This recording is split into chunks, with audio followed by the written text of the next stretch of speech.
نحمده ونصلي على رسوله الكريم. أما بعد، أعوذ بالله من الشيطان الرجيم. بسم الله الرحمن الرحيم. رب اشرح لي صدري ويسر لي أمري واحلل عقدة من لساني يفقهوا قولي. رب يسر ولا تعسر وتمم بالخير. اللهم لا سهل إلا ما جعلته سهلا وأنت تجعل الحزن إذا شئت سهلا. اللهم انفعنا بما علمتنا وعلمنا ما ينفعنا وزدنا علما. آمین یا رب العالمین۔ آج ہم انشاءاللہ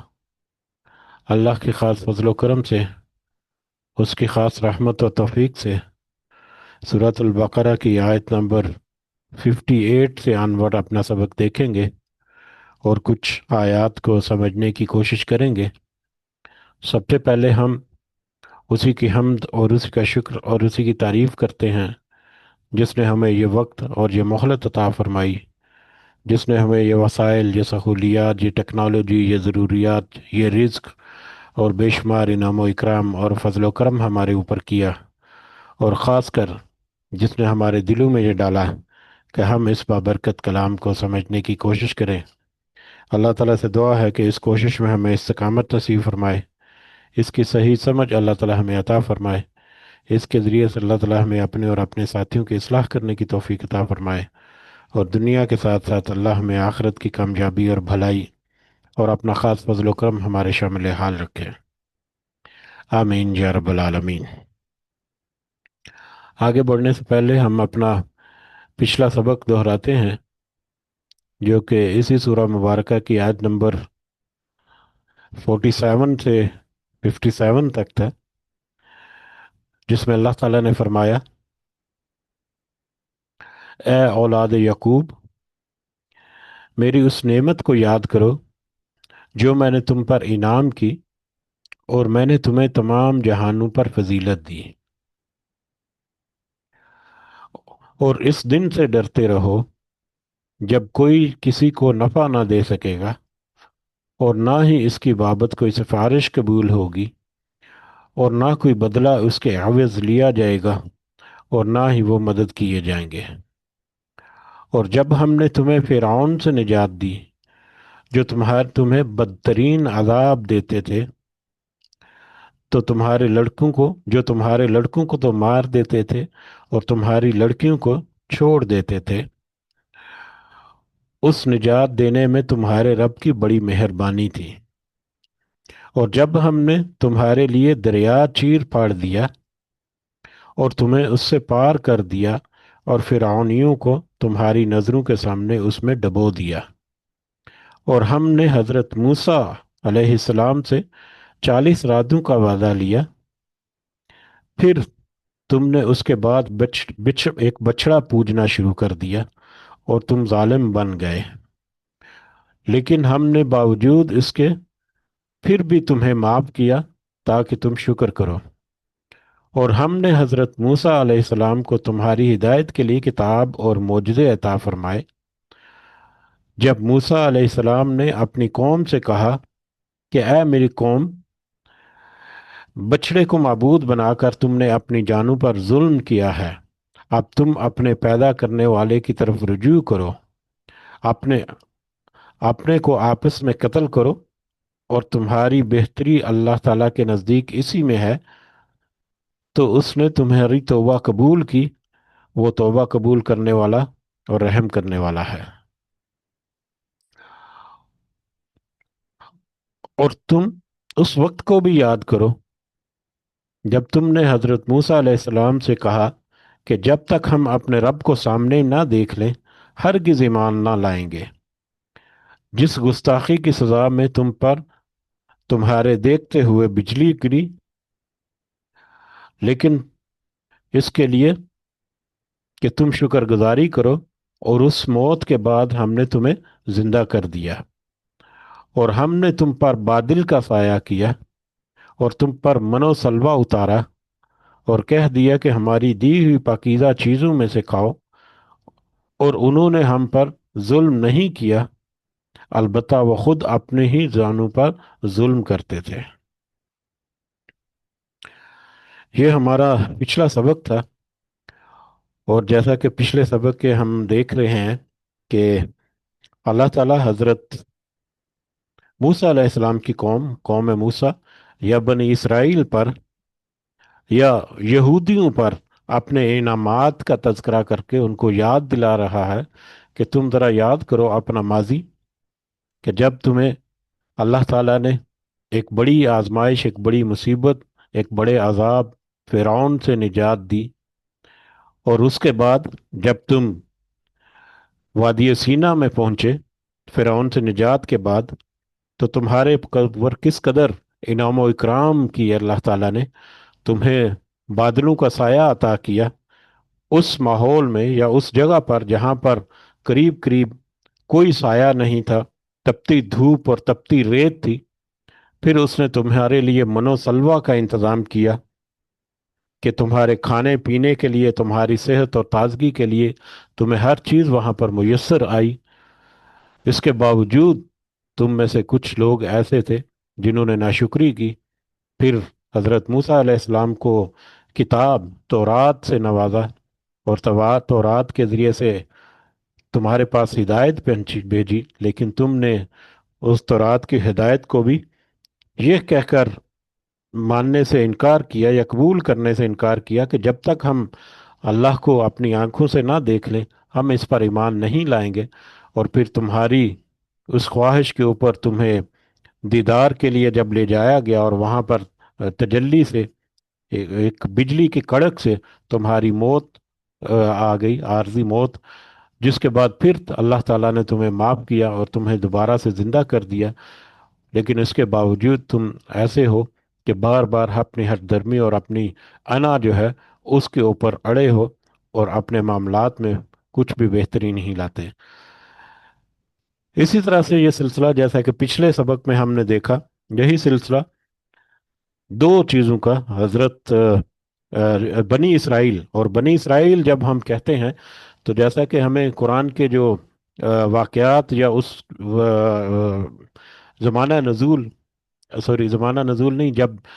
جس وقت کا تذکرہ کیا جا رہا ہے اس وقت کے اعتبار سے اگر دیکھیں تو یہ بنی اسرائیل جو ہیں وہ یہودی ہیں، کیونکہ عیسائی جو ہیں وہ تو حضرت عیسیٰ علیہ السلام کے بعد حضرت عیسیٰ علیہ السلام پر ایمان لانے والے تھے، لیکن اس سے پہلے جتنے بنی اسرائیل تھے وہ در حقیقت یہودیوں تھے۔ تو یہودیوں کا در حقیقت جہاں پر زیادہ ٹارگٹ کیا گیا تھا، یہودیوں کے اوپر کس قدر انعامات کی اللہ تعالیٰ نے، اس کا سلسلہ جو ہے وہ اگلی آیات میں بھی جاری ہے، اور ان انعامات کے باوجود ان یہودیوں نے کس طرح سے اللہ تعالیٰ کی ان احکامات کو یا اللہ تعالیٰ کی آیات کو جھٹلایا، واضح معجزات کو جھٹلایا، بلکہ الٹا نافرمانی اور ناشکری کی، جس کے بدلے میں بھی اللہ تعالیٰ نے ان کے اوپر کچھ سزا یا کچھ سختیاں کی۔ لیکن اللہ تعالیٰ اس قدر رحیم رہا، اللہ تعالیٰ نے اس قدر فضل و کرم کیا اس بنی اسرائیل پر یا یہودیوں پر کہ بار بار ان کو معاف کرتا رہا، لیکن اس کے باوجود یہ یہودی جو ہیں، یہ بنی اسرائیل جو ہیں، وہ اپنی اس روش پر اڑے رہے، اور انکار کی روش جو ہے وہ اس کو برقرار رکھا۔ آیت نمبر 58 سے ہم شروع کرتے ہیں آج کا سبق۔ اعوذ باللہ من الشیطان الرجیم۔ وَإِذْ قُلْنَا ادْخُلُوا، اور جب ہم نے کہا تم سے کہ داخل ہو جاؤ، هَذِهِ الْقَرْيَةَ، اس بستی میں، اور جب ہم نے تم سے کہا کہ اس بستی میں داخل ہو جاؤ، اب اس کے بعد آئندہ ایک دو آیات جو ہیں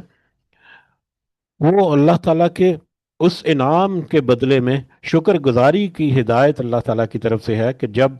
اللہ تعالیٰ نے ان کو فتح نصیب کی، کچھ جو مفسرین ہیں ان کا خیال ہے کہ یہ حضرت موسیٰ علیہ السلام کی ہی زندگی میں فتح نصیب ہوئی، بیت المقدس کی یا یروشلم یا فلسطین کی، جب وہ داخل ہوئے، لیکن تاریخ اور جو ترتیب ہے وہ ہمیں بتاتی ہے کہ یہ حضرت موسیٰ علیہ السلام کے بعد مطلب یہ واقعہ جو ہے وہ پیش آیا، یوشع بن نون، جب حضرت داؤد علیہ السلام اور طالوت کی موجودگی میں جالوت کے ساتھ جنگ ہوئی، تو وہاں پر جب اللہ تعالیٰ نے ان کو فتح نصیب کی، تو یہ اس کے بعد ہے۔ اور یہاں پر یہ بات بھی قابل غور ہے کہ بنی اسرائیل کا یا یہودیوں کی یہ ہٹ درمی اللہ تعالیٰ کے اوپر ان کے انعامات، اللہ تعالیٰ کے انعامات کا بنی اسرائیل کے اوپر جو تسلسل ہے یا سلسلہ ہے وہ، اور پھر بنی اسرائیل کی نافرمانیاں اور ان کی ہٹ درمیوں کا سلسلہ جو ہے، یہ ایک طویل عرصے تک جاری و ساری رہا۔ حضرت موسیٰ علیہ السلام سے یہ جاری ہوا، اور حضرت داؤد علیہ السلام یا حضرت داؤد علیہ السلام کے بعد کے عرصے تک بھی جتنے اس کے درمیان نبی آئے، ان سارے کے درمیان یہ سلسلہ ان کا اسی طرح سے جاری و ساری رہا۔ تو اب جب اللہ تعالیٰ نے ان کو فتح نصیب کی، تو اب فتح نصیب کرنے کے بعد جب ان کو حکم ہوا کہ اب تم داخل ہو جاؤ اس بستی میں، تو اللہ تعالیٰ نے کہا کہ اب دیکھو ایک ایک بڑی نعمت تمہیں 40 سال کی تمہاری جو جلا وطنی ہے، تمہاری جو ذلت اور پستی جو تم نے کا دور گزارا ہے اس میں وادی عطیہ میں یا وادی سینا میں، ریگستان کے علاقوں میں، تو اب اللہ تعالیٰ نے تمہیں اگر فتح نصیب کی ہے تو اب کم از کم تم اس میں شکر گزاری اظہار کرتے ہوئے، اللہ تعالیٰ کا شکر ادا کرتے ہوئے اور عاجزی کے ساتھ اس میں داخل ہو، اور اس میں اس آزادی کے اور اپنے وطن کے جو فائدے ہیں ان سے بھرپور فائدہ اٹھاؤ۔ لیکن اس کے باوجود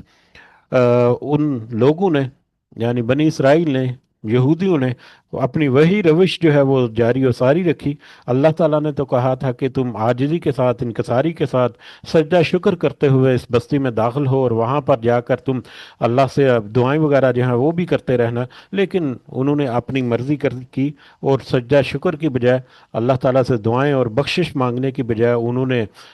مطلب اپنی منمانی اور ہٹ درمی جو ہے اس پر اڑے رہے، جس کی وجہ سے اللہ تعالیٰ نے ان کا پھر واپس جو ہے مسکینت اور ذلت اور رسوائی جو ہے وہ ان کے اوپر لکھ دی یا ان کے اوپر نازل کی۔ تو ایک دو آیات جو ہیں یہ اسی سے ضمن میں آتی ہیں، وَإِذْ قُلْنَا ادْخُلُوا هَٰذِهِ الْقَرْيَةَ، اور جب ہم نے کہا تم سے کہ داخل ہو جاؤ اس بستی میں، فَكُلُوا، پھر تم کھاؤ، مِنْهَا حَيْثُ شِئْتُمْ، اس بستی میں جہاں سے تم چاہو، راغدن، کھلا، آزادی کے ساتھ، تم اس بستی میں کھلا آزادی کے ساتھ رہو، آزادی کے ساتھ کھاؤ پیو، آزادی کے ساتھ اپنے معاملات جو ہیں ان کو لے کر چلو، لیکن دیکھو وَادْخُلُوا الْبَابَ سُجَّدًا، تم داخل ہونا اس میں سجدہ کرتے ہوئے، یا سجدہ شکر ادا کرتے ہوئے، سجدہ شکر بجا لاتے ہوئے، وَقُولُوا، اور یہ کہتے ہوئے، اور تم سب کہو، حِطَّةٌ، کہ بخش دے، اے اللہ ہمیں بخش دے، یعنی اللہ تعالیٰ کی بخشش طلب کرتے ہوئے اور سجدہ شکر کرتے ہوئے یا اپنی عاجزی کے اختیار کرتے ہوئے تم اس بستی میں داخل ہو جاؤ۔ انسان کی ایک فطرت ہے کہ جب اس کے اوپر بہت بڑے انعامات اللہ تعالیٰ کرتا ہے تو وہ ناشکری کرنے لگ جاتا ہے یا بہت جلدی بھول جاتا ہے۔ یہ اس کی فطرت میں ہے کہ بہت جلدی بھول جاتا ہے اپنے وقت کو یا اپنی سختیوں کو، اور آسائش میں اور آسانی میں اور اس طرح کے معاملات میں وہ بہت بہت جلدی وہ مطلب جھک جاتا ہے یا کھو جاتا ہے۔ تو یہاں پر اللہ تعالیٰ نے ان کی رہنمائی کے لیے کچھ اصول وضع کیے کہ اپنی عاجزی کو برقرار رکھنا ہے، اور اللہ تعالیٰ کے ساتھ جو تعلق ہے اس کو برقرار رکھتے ہوئے اللہ تعالیٰ سے بخشش مانگتے ہوئے تم نے یہ اب آزادی جو ہے اس کے فائدے جو ہیں تم نے اٹھانے ہیں، لیکن فائدے اٹھانے ہیں اگر تم ایسا کرو گے، اگر تم واقع ہی ایسا کرو گے تو پھر نغفر لکم، ہم تمہیں معاف کر دیں گے، خطایاکم، تمہاری پہلی خطاؤں کو۔ اس سے پہلے تم نے کتنی وادی سینا میں کتنے تم نے نافرمانیاں کی، کتنی تم نے ناشکریاں کی، ہم تمہاری ان ساری خطاؤں کو، ان ناشکریوں کو ہم تمہیں معاف کر دیں گے، بشرطے کہ تم اب آزادی کے دن جو ہیں اس کو اللہ تعالیٰ کے شکر بجا لانے میں اور اس سے ہی اپنی مدد اور حاجات اور بخشش جو ہے طلب کرنے میں گزارو گے، یعنی اللہ کے شکر گزار بندے رب گنتر اگر رہو گے تو۔ وَسَنَزِيدُ الْمُحْسِنِينَ، اور ہم عنقریب زیادہ دیں گے سب نیکی کرنے والوں کو، اور اگر تم اس طرح سے نیکی والے کام کرو گے، اللہ تعالیٰ کے احکامات پر عمل پیرا ہوگے، تو یقیناً ہم تمہیں اور بھی زیادہ عطا کریں گے، دنیا کا رزق بھی اور آخرت کی جو آزادی ہے جہنم سے وہ بھی۔ فبدل الذین ظلموا، لیکن بدل ڈالا ان لوگوں نے جن نے ظلم کیا، لیکن ان ظالموں نے، ان بنی اسرائیل کو اللہ تعالیٰ یہاں پر ظالم کہہ رہے ہیں کہ ان ظالموں نے بدل ڈالا قولاً، اس بات کو، اس قول کو، غیر الذی، اس اس کے علاوہ جو قیل لہم کہی گئی تھی ان سے،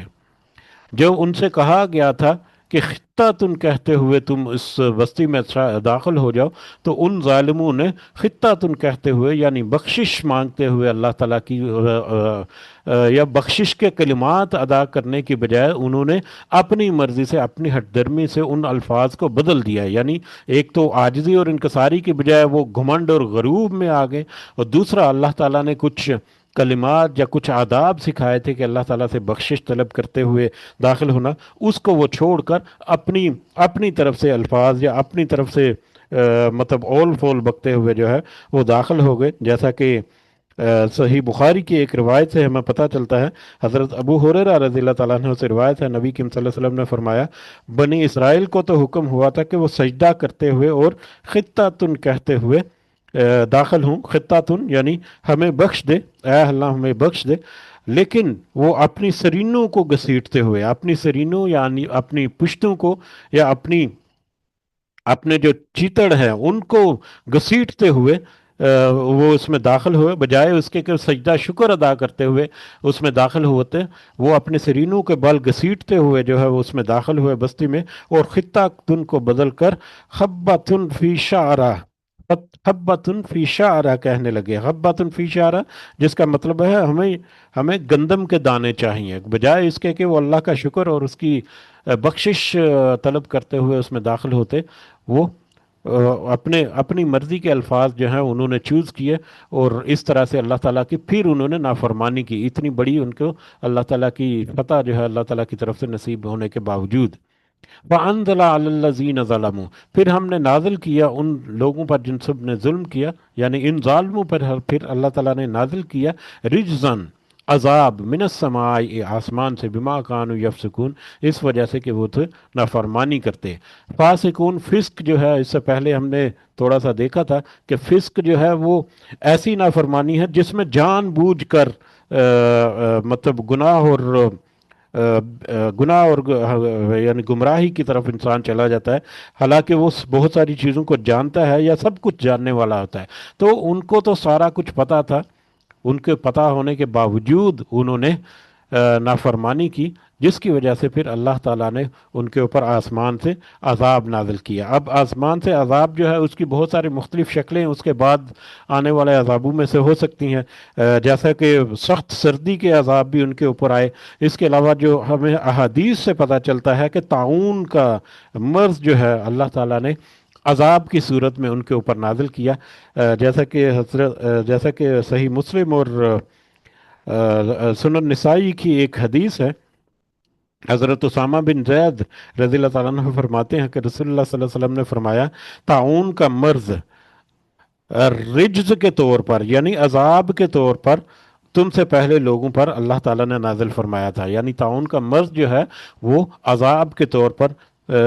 تم سے پہلی قوموں کے اوپر یا امتوں کے اوپر اللہ تعالیٰ نے نازل فرمایا تھا۔ اسی طرح سے بخاری اور مسلم کی ایک روایت ہے، حضرت سعد رضی اللہ تعالیٰ عنہ بیان کرتے ہیں رسول اللہ صلی اللہ علیہ وسلم نے فرمایا جب تم کسی علاقے کے بارے میں سنو کہ وہاں طاعون کا مرض پھیلا ہوا ہے تو وہاں نہ جاؤ، اور جب یہ مرض کسی ایسے علاقے میں پھیل جائے جہاں تم موجود ہو تو تم اس علاقے کو چھوڑ کر نہ جاؤ، یعنی جہاں پر طاعون پھیلا ہوا ہے وہاں پر تم مت جاؤ، اور اگر تم اس علاقے میں موجود ہو تو اس علاقے کو چھوڑو مت۔ اور یہ حدیث جو ہے یہ اس وقت ہم اگر یاد کریں کچھ سال پہلے تو اس وقت یہ حدیث جو ہے وہ بہت مشہور ہوئی تھی اور زبان زد عام ہوئی تھی جب کرونا وائرس جو ہے پھیلا تھا، شروع میں جب ووہان سٹی جو ہے چائنا کا، وہاں پر جب کرونا کے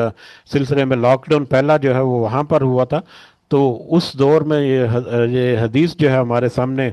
اور اس کی حکمت جو ہے نبی کریم صلی اللہ علیہ وسلم کے جو اقوال ہیں ان کی ہمارے سامنے وہاں پر کھل کر آ گئی تھی، کیونکہ ایسا مرض جو کہ